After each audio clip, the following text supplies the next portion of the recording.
یہ لکھا ہے کہ حضرت عمر فاروق رضی اللہ تعالیٰ عنہ کے دور میں بھی کس طرح کا واقعہ پیش آیا۔ ایک نوجوان تھا، حسین و جمیل تھا، اللہ نے حسن عطا کر رکھا تھا بڑا۔ اس نے جب بھی نماز پڑھنے کے لیے آنا نا تو راستے میں ایک عورت تھی، اس کی نظر پڑتی، اور یہ کہا گیا ہے کہ جو نظر ہے یہ شیطان کے تیروں میں سے ایک تیر ہے۔ اسی لیے تو حضرت جی نظریں جھکا کے چلنے کا حکم دیا گیا ہے، کیونکہ جو نظر ہے یہ شیطان کے تیروں میں سے ایک تیر ہے حضرت جی۔ پڑھ تو یہ ایک دفعہ جاتی ہے لیکن کتنی دنوں تک حضرت اس نظر کا جو اثر ہے وہ دل سے نہیں جاتا۔ اپنی نظریں بڑی سنبھالو، اپنی نظریں بڑی سنبھالو۔ اس کی تو نظریں پاک تھیں لیکن راستے میں ایک عورت تھی، اس کی پاک نہیں تھی۔ اس نے آتے جاتے جاتے آتے آتے جاتے اس کو دیکھنا، شیطان نے اپنا کام کرنا شروع کر دیا۔ اس نے ایک دن کیا کیا، اس نے اپنی خادمہ سے نا اپنی خواہش کا اظہار کیا، میرا دل کرتا ہے کہ اس نوجوان سے نا تنہائی ملے، لیکن ملے تو ملے کس طرح؟ وہ جو خادمہ تھی ذرا پکی عمر کی تھی، اس نے کہا یہ تو کوئی مشکل کام نہیں ہے، آج ہی رات کو بات بنا دیتی۔ وہ جب عشاء پڑھ کے وہ نوجوان مسجد سے نکلا نا، وہ خادمہ راستے میں کھڑی ہو گئی۔ اس کو روک لیا، اس کو 2-3 احادیث سنائی، 2-3 آیات مبارکہ سنائی کسی کے کام آنے کے حوالے سے۔ ہمارے گھر میں مرد کوئی نہیں ہے، کچھ وزنی سا سامان اٹھانا ہے، اگر آپ اٹھا دیں تو بڑی نوازش ہوگی، اللہ راضی ہوگا، اللہ کے رسول راضی ہوگی، کوئی مسئلہ نہیں۔ اسی طرح ہوا حضرت، وہ گھر لے گئی، پچھلے کمرے میں لے گئی۔ وہ جیسے کمرے میں داخل ہوئے، وہ عورت پہلے موجود تھی، اس نے جناب اندر سے چٹکنی لگا لی اور اس کے سامنے اپنی خواہش کا اظہار کیا۔ جیسے میں نے کہا نا بڑا مشکل موقع ہوتا ہے، لیکن وہ نوجوان ہماری طرح کا نوجوان نہیں تھا، وہ قرآن والا نوجوان تھا، اس کا تعلق قرآن سے مضبوط تھا۔ اس کو یہی آیت یاد آئی، وَلِمَنْ خَافَ مَقَامَ رَبِّهِ جَنَّتَانِ، جو اپنے رب کے حضور کھڑا ہونے سے ڈر گیا، موقع بھی تھا، طاقت بھی تھی، عمر بھی تھی، خواہش بھی تھی، پھر بھی ڈر گیا، نہیں نہیں نہیں میرا اللہ دیکھ رہا ہے، میں کل اپنے اللہ کے حضور کون سا منہ لے کے جاؤں گا، کس طرح اللہ اور اللہ کے رسول کی بارگاہ میں کل جاؤں گا۔ سارا کچھ کر سکتا تھا، کوئی تیسرا نہیں تھا، لیکن کیا نہیں، میرا اللہ دیکھ رہا ہے۔ وہ ایسا خوف طاری ہوا، ایسا خوف الہی طاری ہوا، گش کھا کے گر گئے نیچے۔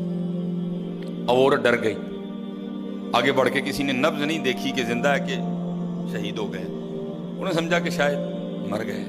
اس نے دروازہ کھٹکھٹایا، باہر سے اس نے خادمہ نے دروازہ کھولا، اس نے کہا یہ تو مر گیا۔ اس نے کہا یہ بھی کوئی مشکل بات نہیں، بھائی نام تو اس پہ لگے گا نا جس کے گھر سے لاش برآمد ہوگی، تم ٹانگیں پکڑو میں ہاتھ پکڑتی ہوں۔ انہوں نے تھوڑا سا محنت مشقت کر کے نا اٹھا کے جو باہر کوڑا پھینکنے کی جگہ تھی نا، اس نوجوان کو پھینک دیا۔ اب رات پڑ گئی، بیٹا گھر نہیں آ رہا، باپ پریشان تھا۔ جب کافی وقت گزرا نا تو والد صاحب بیٹے کی تلاش میں نکلے، تو راستے میں کیا دیکھتے ہیں کہ وہ جو کوڑا کرکٹ پھینکنے کی جگہ ہے وہاں بیٹا پڑا ہوا ہے۔ بیٹے کو اٹھایا، گھر لے آئے، منہ پہ پانی کے چھینٹے مارے، بیٹے کو ہوش آئی۔ باپ نے پوچھا پتر کیا ہوا؟ وہ بیٹے نے پھر سنانا شروع کیا۔ جب پھر وہاں پہنچا نا تو اس عورت نے مجھے دعوت زنا دی، تو پہلے تو خوف الہی کی وجہ سے بے ہوش ہوا تھا، اس بار اتنا خوف الہی نے غلبہ کیا کہ واقعی روح پرواز کر گئی ہے۔ والد نے راتوں رات جنازہ کروا دیا۔ صبح والد صاحب فجر کی نماز کی جماعت میں شریک نہیں ہو سکے۔ جب نماز سے فارغ ہوئے نا تو امیر المومنین حضرت سیدنا عمر بن خطاب رضی اللہ تعالیٰ نے پوچھا بھائی وہ آج ہمارا فلاں مقتدی کیوں نہیں آیا؟ لوگوں نے ساری بات سنائی، حضرت جوان بیٹا تھا، انتقال کر گیا، رات ہی کو جنازہ ہو گیا، شاید اس وجہ سے حضرت نہیں جماعت میں تشریف لا سکے۔ آپ نے فرمایا چلو اپنے بھائی کے غم میں شریک ہوتے ہیں۔ حضرت سیدنا عمر فاروق رضی اللہ تعالیٰ عنہ آئے، باتیں ہوتی رہیں، آپ نے بیٹے کے انتقال کی وجہ پوچھی، بیٹے نے ساری بات سنائی۔ آپ نے فرمایا اچھا تیرے بیٹے کا انتقال خوف الہی کی وجہ سے ہوا ہے؟ تو اللہ تو فرماتے ہیں وَلِمَنْ خَافَ مَقَامَ رَبِّهِ جَنَّتَانِ، اور جو ہمارے رب حضور کھڑا ہونے سے ڈر گیا اس کے لیے 2 جنتیں ہیں، تو چل پھر مجھے ذرا اپنے بیٹے کی قبر پہ لے کے چل۔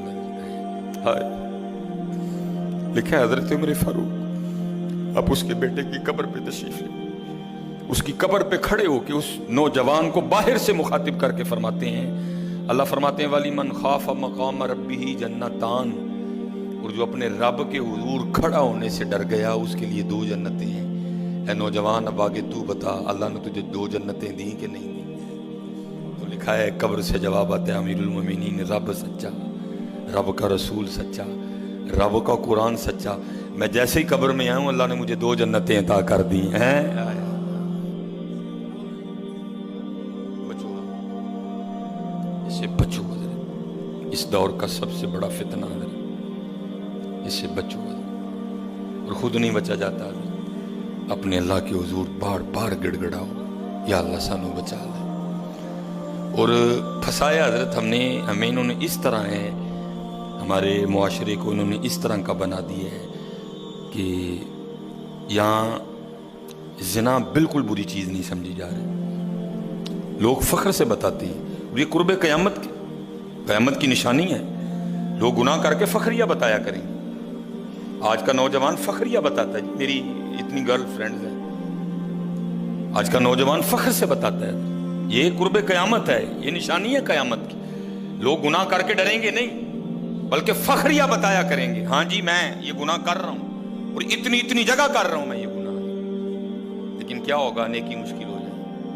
آج حضرت جی آپ دوسرا نکاح کر لیں، اللہ سنت ہے، قرآن میں اللہ خود کہہ رہے ہیں فَإِن تَابَ لَكُم مِّنَ النِّسَاءِ مَثْنَىٰ وَثُلَاثَ وَرُبَاعَ، پہلے کی تو اللہ نے بات ہی نہیں کی، بات ہی دوسرے سے شروع ہو رہی ہے، مِّنَ النِّسَاءِ مَثْنَىٰ وَثُلَاثَ وَرُبَاعَ، پہلے کی بات ہی نہیں ہوئی، بات ہی دوسرے سے شروع ہو رہی ہے۔ جتنی مرضی گرل فرینڈ رکھ لیں آپ کو کوئی برا نہیں سمجھے گا، بلکہ لوگ آپ کے جانے کے بعد بڑا خوش ہو گئے کہ یار بڑا رنگین مزاج آدمی ہے، لیکن حضرت آپ دوسرا نکاح کر لیں اسی وقت آپ لوگوں کے کاغذوں میں 2 نمبر ہو جائیں گے، پیکے بھی ناراض، سونے بھی ناراض، پرا بھی ناراض، سالہ بھی ناراض، ہیں جی چھوٹا بھی ناراض، بڑا بھی ناراض۔ یہ کیا ہے؟ یہ قرب قیامت ہے۔ گناہ اچھا ہو گیا، گناہ آسان ہو گیا، نیکی بری سمجھی جانے لگی، نیکی مشکل ہو گئی، اس لیے بچو دے۔ اس کا طریقہ جو ہمیں ہمارے بڑوں نے بتایا ہے یہی ہے حضرت جی، روز سرگی اٹھو تے اللہ دے حضور رو، یا اللہ جے دن چڑھے آئے تے تیرے فضل نہ چڑھے آئے، جے چاڑے تے پھر ساڑی حفاظت بھی فرمائیں گے، سانو بچا بھی لیں گے، ساڑی حفاظت بھی فرمائیں گے۔ تو حضرت جی دنیا تو 4 دن کی ہے، جا رہی ہے، کالے وال مسافر ہوئے چٹیاں ڈیرے لائے، کالے وال مسافر ہوئے چٹیاں ڈیرے لائے، ویکھ محمد بخشا موت سے نہیں آئے۔ اور حضرت جی اللہ سب کو اپنی حفاظت میں رکھے۔ اگر کوئی اس گناہ میں پھنسا ہوا ہے، اگر کوئی اس گناہ میں پھنسا ہوا ہے تو میں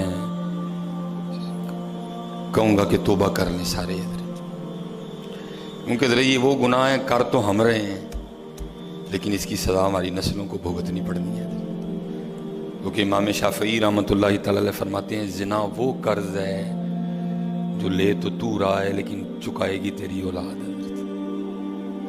زنا وہ قرض ہے جو لے تو رہا ہے لیکن چکائے گی تیری اولاد۔